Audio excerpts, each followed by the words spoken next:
like speaking a bit naturally. When the president asked me to come and represent him here, I was very excited because he told me it's a service for our uniformed officers among our disciplined forces and their families. I am very attached to the family as a person. If you remember, during our inauguration speech at Kasarani, I did tell the people of Kenya to take care of their families. I want to repeat here today that the family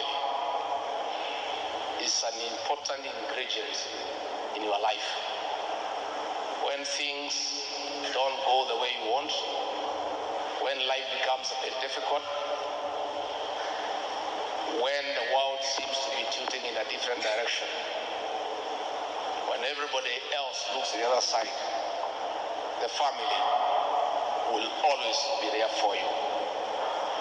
I therefore want to take this opportunity to echo what our CS are saying, to thank the families of our officers for their moral support and encouragement to our spouses. This work of uniformed officers require a lot of support. I was an officer in uniform many years ago, and I know the role the family plays in making your work easier and being there for you. So the families who are here today and in the rest of the country, we want to thank you for supporting the officers that we have in the various services. Likewise, I want to ask our officers to also take care of your families. And on a lighter note, from experience, don't transfer your command to your house. It will not work. It will just create you problems. When I was a young officer, and for 14 years, and I was all over the country, and I would come on Friday to see my family. But those 2 days are not enough. So when I took early retirement and came back home, I found a lot of problems because I was still trying to run the home the way I was running my command, and there was a lot of resistance. So if you are an officer commanding police station, please, when you go home, be a good father and a good husband, for that matter. Don't try to run your place like a police station because there will be resistance. Just leave your command outside your doorstep and become a good parent. Because when I came, I was trying to give orders. I want things done in a certain way. And my wife, Pastor Dorcas, was just looking at me and saying, this guy, what's wrong with him? He has been away for so long. We have been doing things here in a certain way. And he wants to order everybody around. And it is not good for the family. So when you come back home, leave the command outside and become a good family man, and then you continue. Finally, we are proud of our officers across the country. You are doing a great job. You are patriotic. You are professional. And that is why we are getting insulted when a leader was saying that we need to invite the Scotland Yard here to come and do investigations. We have professional officers who have the capacity, the capability to work here in this country.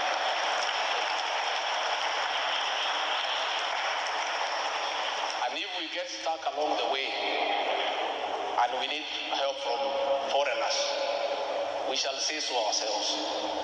I don't think there is no outsider who can advise us on our capacity and ability to do our work.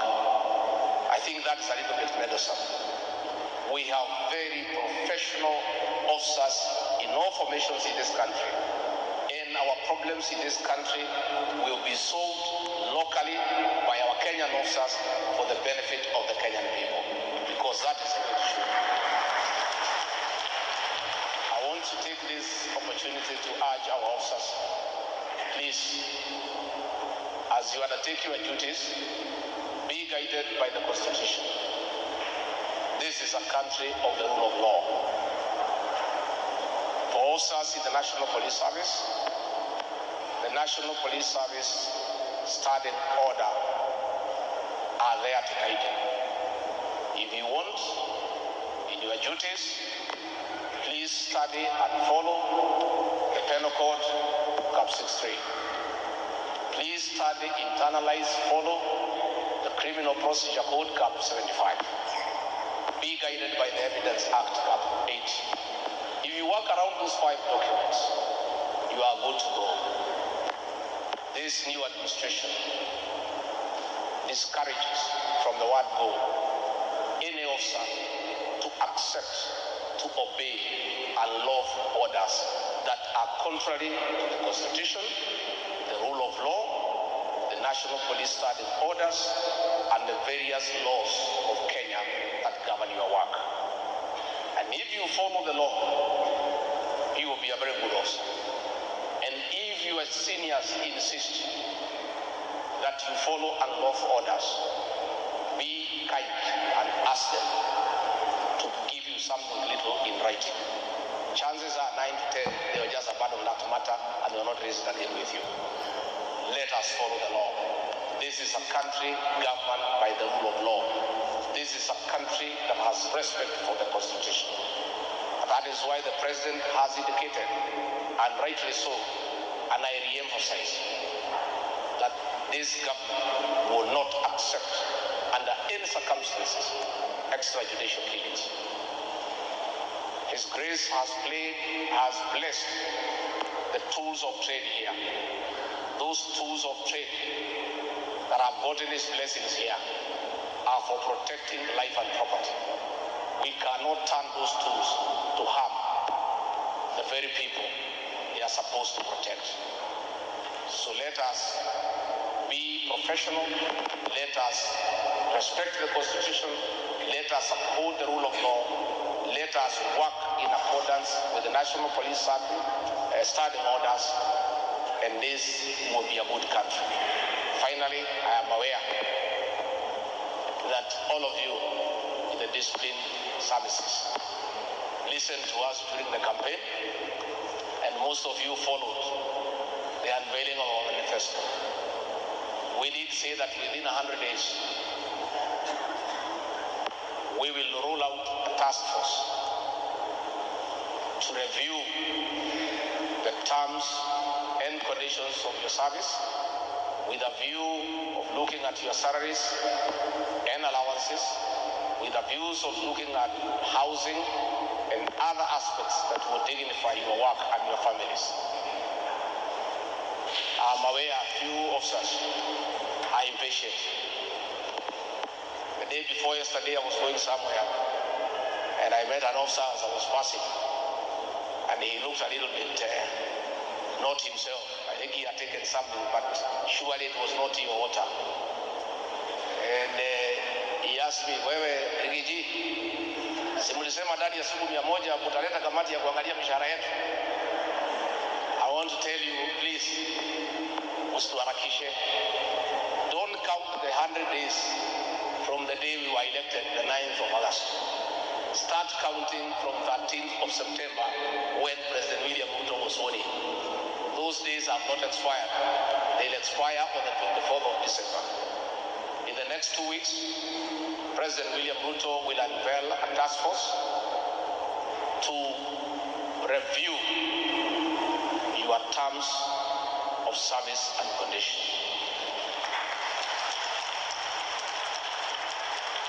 And that task force will follow the bottom-up approach. It will start listening to the constables.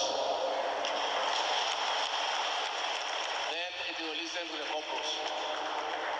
Then the sergeants, the senior sergeant, the inspector, all the way to the Inspector General of Police. The same will happen in the prison service. The same will happen in all the other disciplined services that we have. Once we are through listening to the officers, you must allow us also to listen to the people of Kenya. They also have certain things they want you to do differently. We'll also listen to the people of Kenya, so that at the end of it all, we have recommendations of what is good for our officers, to uphold their dignity, to pay them well, decent accommodation and to allow them to work professionally. At the same time, we'll get the police to follow the recommendations given by the people of Kenya of their expectation of how you should work, because they are the taxpayers and they have a say.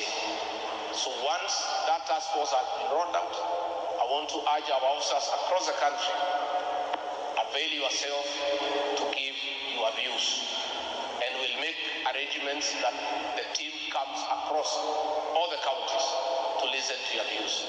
But I'm sure at the end of it all, we'll get good recommendations, and we shall be able to look afresh on your tax so that we pay you well, we get you the necessary allowances, we look at your insurance, we look at the risk allowance, we look at your uniform, we look at all those aspects that have been disturbing our officers.